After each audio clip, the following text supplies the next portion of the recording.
we go to a quick meet with the class. What did you learn in your reading group? And we allow the kids to openly say what they've learned because we want them to not be afraid to speak publicly. And we also want other kids to hear what they've learned, and maybe that'll encourage them to, oh, he learned about spaceships and I learned about ships. Well, I want to learn what he learned. So that kind of promotes that. And at that point, we do a lunch break and the children go outside and play. And just to move on here, homework. I'm sure your next question is homework. With homework, we try to do most of it in class. We all know life is very busy outside the classroom. We have, the home life, we have sports, we have events that we're doing with the family. And I can't tell you how many times I've heard, my child is exhausted at the end of the day. This is overwhelming with the homework. It's too much for them. And the thing we're trying to do here is cause less stress. As we know nowadays, a lot of kids that are going through school with everything, with the active shooter and all that, it's very stressful for the kids. So we're trying to create an environment where we try to take most of that stress away. So with homework, we do most of it in class. If we do have any type of homework, it will be based on the iPad. So each child here will get an iPad. This is the nice thing about having a privately funded school, where we do have a good amount of money to do stuff. So with the iPad means no carrying these heavy books. They bring the iPad home, and for some reason the iPad doesn't work. If you have a desktop computer at home, or another iPad, they can log on remotely to jump on or to do the homework. And we like doing all the homework online because then it's easier for the teachers to grade, and it's easier for the parents if they want to look at what they've done and not have to follow a paper trail to figure out what's going on with their homework, or they need it to study for an exam. So that's how we take care of the homework part. And again, our stats have shown that that works because they can do the homework in their car. If you're going to the groceries, it doesn't have to be where they have to sit at the table because they need a flat surface and a pencil to do their homework. We've had positive results, meaning the kids are very good about their homework, and a lot of children have moved on to college. A great success rate there. We've had some kids come back and really thank us for the way the school was structured, that it helped them learn as they moved on.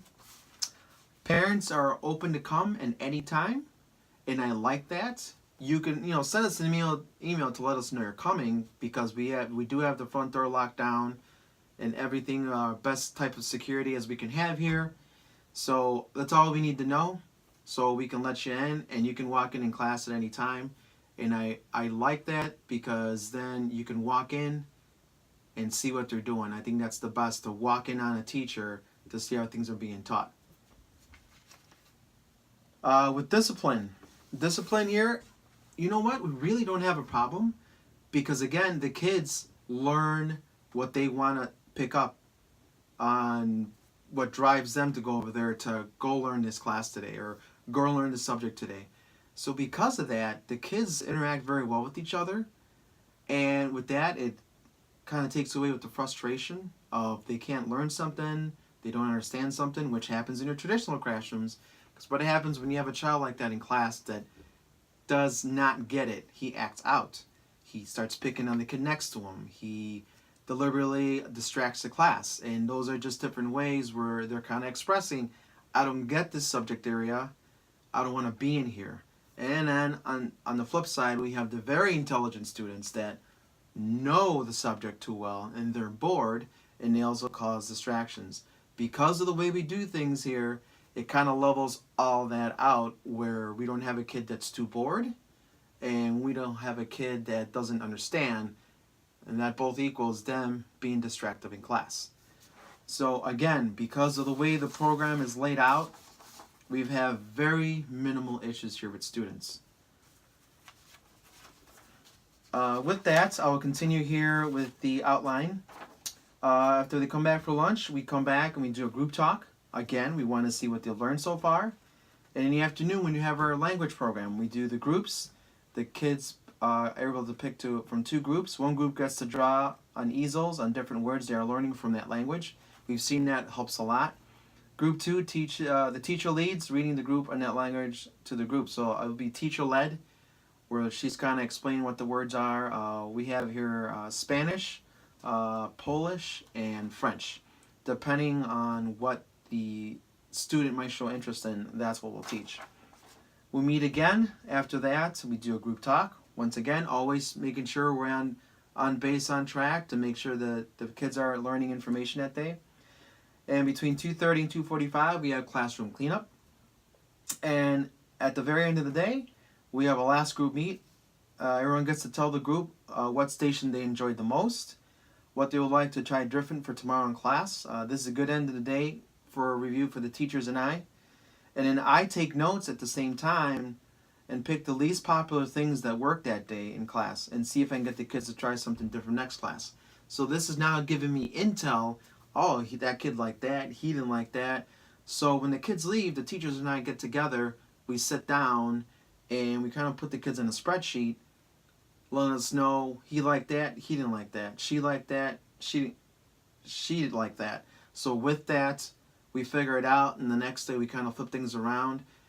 And if we know something personal about the child, like for example, one child likes Star Wars. So if I know the child didn't like this subject area matter, I would try to plug something in where it's Star Wars related, where it attracts them over back to learn, and then we kind of just go from there. So it's kind of just trying to bring them back over to learn. So that is the program here in a nutshell. I'm sure you're going to have a lot more questions. But again, just to tell you, we have a very high success rate. 95% of our kids move on to colleges and universities from what we've heard. Just keeping in touch on Facebook with the families, because the families do allow us at one point, if we would like to keep up, to see how the kids are doing. The kids have fun, and that's the biggest thing about school. Kids want to have fun. They want to come and learn what they want to learn, but at the same time, we don't want to get away from reading, writing, science, math, in a foreign language. So that's what I have for you. I appreciate that you came in today on your busy schedule. Here's my email information. Again, I will give you the outline. And thank you very much, and looking forward to having your child sign up for our school. Thank you.